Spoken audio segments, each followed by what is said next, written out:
minutia of all the things that are going to change on this planet. Will it be like it's written, where the lions lay down and eat straw with the lambs? Okay, what does that say for this whole predator and prey thing? Okay, will that be changed? Will humans naturally, will eating meat fall away? Because we say we don't need to. We're getting all our requirements to sustain these immortal bodies from other things, and we just don't care about killing cows and butchering them anymore, or pigs and fish or whatever, chickens. I mean, that we're satisfied with this food stuff, this manna that God provided for us is very nurturing and satisfying. What will it be like? Okay, are there going to be mosquitoes? No, I don't think so. I think it's been a tit for a tat, that evil forces got power, that they've been, a thorn in God's side by being a thorn in our side, creating unrest and division and problems for us. Disease. We're not going to have diseases. Cancer. Death will be gone. Okay? We're not going to need these problems. We're not going to need punishing heat and bitter cold. We're not going to need it. Even the rain is questionable. Will it be like it's written, like it was initially planned, where there's springs of water springing up everywhere? And we're going to have a beautiful clear sky all the time. Will there be a few fluffy clouds floating around? Who knows? Maybe. Maybe the sky will be a different hue, different tone of, who knows? All the details. I don't. I'm not going to pretend to. All I know is it's got to be perfect down to the smallest detail. And it's fun to use our God-given imagination to say exactly how it might be. And it's just a lot of fun. Use your imagination yourself and say what things will be gone and what things will remain the same. But death has to be gone. It's going to be a perfect world. In the meantime, our job is just to fight for the truth. And the truth is, humanity can learn to live together in peace and harmony, safety and security, not for some, but for everybody. Full prosperity. That's what's coming. That's what we need to ready ourselves for. It's even written that the sun won't be so bright, so it won't be glaringly bright, blindingly bright, and that there will be no more darkness. So all these things are spelled out in Scripture, and all of prophecy eventually come to fruition. And that day is drawing nearer and nearer. And it can't be stopped. You can't reverse education, information, knowledge. These things are snowballing. They're building on themselves. So everybody's waking up to reality. They will. All those that hunger and thirst for righteousness, that really care, all those that, are saying, yes, I'm willing to lay all my cards on the table and be equal to my fellow human being and say, you know what? It's about God's opinion, not mine. The value of that human being, that one, okay, my opinion must be dictated from on high. And if it's not, I am not on the right track. I'm not imitating, I'm not emulating, I'm not conveying and imparting the right paradigm, the right viewpoint. Okay, it's got to be a God's eye view. That's the one we all have to take at the end of the day. It's not about ourselves like it's written. We must become less. He must become more. This thing we call ego, self-righteousness, vanity, that's nonsense. That has to be crushed under our feet of our own free will and accord. That's nothing. It's about exalting the one and only true God that gave us our lives, okay? We owe him for everything. Our existence is from above. It's a grant. It's a gift from above. So all glory goes to God, not about us. It's about him. We must become less. He must become more. That's the trend for all eternity. And things get better and better and better. We get richer and richer and richer. Not of the things that we think of about possessions, about, owning this and that. No, we're not going to care about that stuff. We can have whatever we want anytime. That's it. He owns it all. God owns all the stuff that we have created, all the technologies, because he gave us a brain. So he owns everything rightfully. Not because I'm conjecturing and making stuff up, wanting it to be that way. Because I've got a wild imagination. No, that's just the reality. That's the only true reality. It comes from above. It's his opinion, his viewpoint that we need to adopt, not our own. That's not important. But I wanted to talk a little about some of the stuff in the news lately, current events. We got, I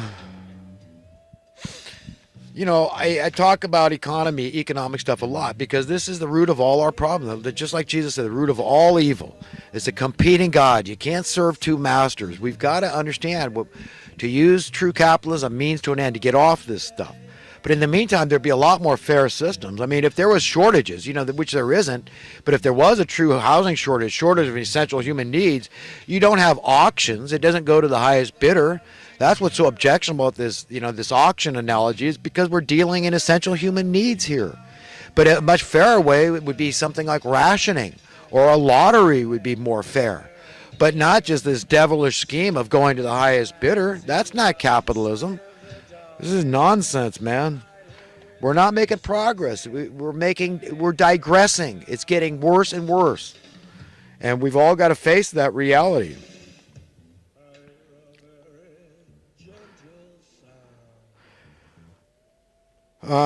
Let's see here.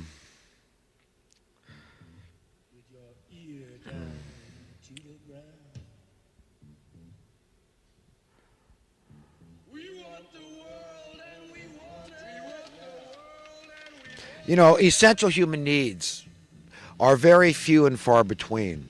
Basically, we're talking about, really, when it comes down to it, it's food, water, and shelter. That's it. But we need those things, and we cannot be satisfied with attaining those things for ourselves through social Darwinian economics and belief systems that we've adopted, whether witting or unwitting, and say that's okay because it's good for me. And at least me and my family are going to survive, and I got to neglect the weak and just let them perish. They must be stupid. They're, drug addicts, drunks, whatever. They're just, they need to fit in and conform more, whatever their problem is. You'll never be okay with that attitude. Never. It won't work.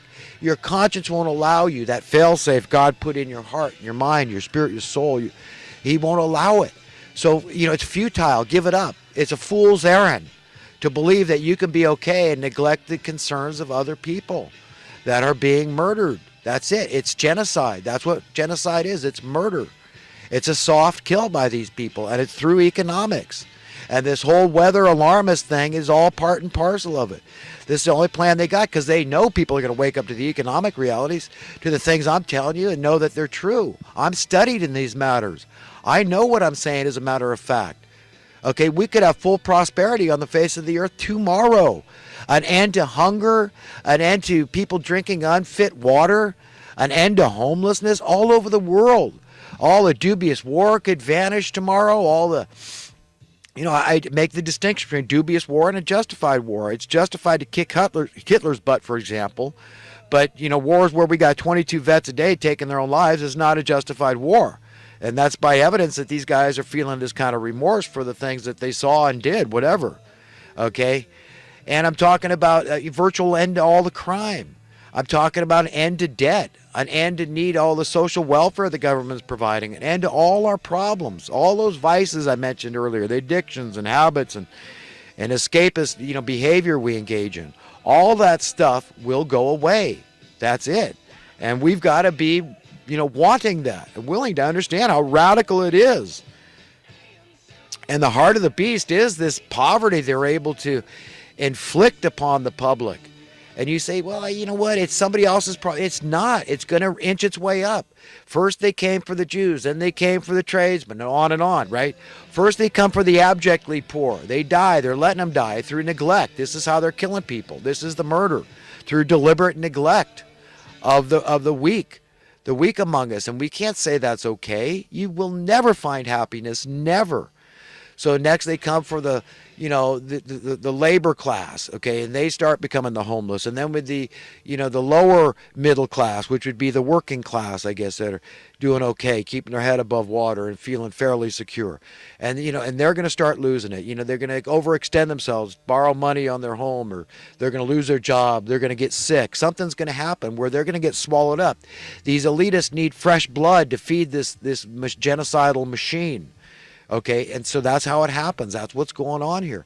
And then they'll reach the middle class that felt safe and secure last year, and all of a sudden they don't. So this is the way it'll go, on, and then they'll come for you eventually. So, plus, it shouldn't have to get that far. We should all care about others now. That's it, man. And if we did, we could solve these problems tomorrow simply. Simply. There's plenty of stuff already. It's not like we got to get busy. Oh, we got to get all productive. No. We just have to have a different understanding, a different paradigm, a different reality. Okay? And we've got to just get it, man. Basically, that's what God's telling us to do. You got to get it, man. You got to understand. To neglect the needs of the downtrodden, the least among men, you're neglecting Jesus Christ. You're going to face him and you're going to defend those beliefs someday, one-on-one. And he's not going to buy a lot of psychobabble rattling around in your head, my head, or anybody else's head. He's going to judge you. And this is the one that has power to throw not just your body in hell, but your soul. So if you're an elitist even a little bit, you get to go to that same place. And if you think you're going to be ruling over them, no. No, they were the big bad elitists. They're going to be telling you how it's going to be. It's going to be,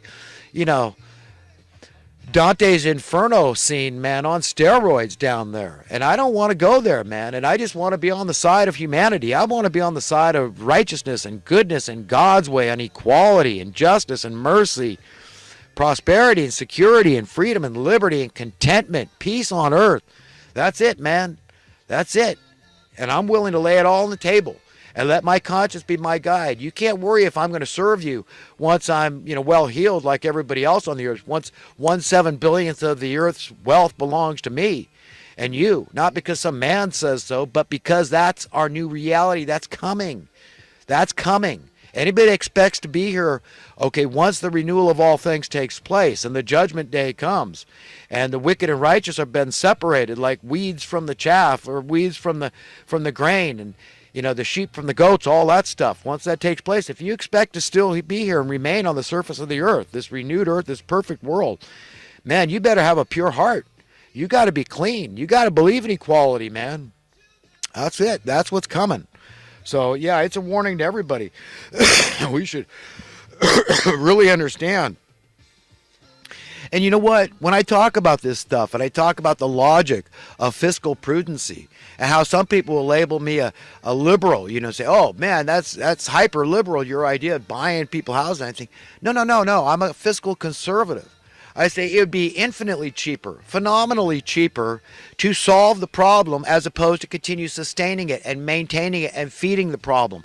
Again, with the fuel tank analogy, where you say, I'm not buying the fuel. I know the hole's getting bigger. Let's just keep adding gas. We're making them pay for it. Who's them? Those people dying at the bottom. The collateral, right? They're paying this national debt, this growing national debt. We say, okay, you can borrow more money, but you got to kill more people. So that carbon footprint is low. I'm serious. It is that diabolical. It's that evil. That's satanic. Okay, these people are evil genius. Believe me, they know what they're doing. They're cunning. They're sickening. They're sick puppies. They're bad people at the top. And it's my job and everybody other righteous person out there to expose the fruitless deeds of darkness and have nothing to do with these people. Okay, and I feel so sorry for all the inadvertent people that are going along with them. They're because of the fear. They say they fear Satan. They fear not having money. They fear not having Satan in their lives more than they fear God. And that they've got to go to a painful place till they can get it. Till they say, oh my God, what have I done? Now I'm down here with the likes of these criminals, these murderers, these elitists, these hypocrites. That's where they're going with the weeping and the gnashing of the teeth and the Dantes Inferno and all that. So it's very important to save your own soul. I mean, talk about social Darwinism. God's the ultimate social day. He says, you know what? I am the way and the truth and the life. I am the strength, okay, within your bones. I gave you life, and I can take it away. Any life that's worth living, that is. So just remember, when it comes to fearing who, remember to fear God only. Okay, this is the one. This is the one that owns us, rightfully owns us. This is the potter. We are the pottery. So you could set aside religion, ethics, and morals and just base everything I'm trying to get across to you on logic. That's it. Mathematics. That's it. Math and logic. The cost to society of maintaining the prison industrial complex. How much is that? How about the debt industrial complex? How much is that? The social welfare industrial complex. How much is that? The dubious warfare industrial complex, how much is that? And on, with all the related problems that we need to escape from this perverse reality that's been shoved down our throats. Okay? And we all engage in this escapist behavior. I got this issue, that issue, and we all think it's ourselves. Oh, I must be degenerate. Something's wrong with me, and it's a personal problem. No, it isn't. All those things will fall away. None of us know reality. How can we? We got to give each other a break.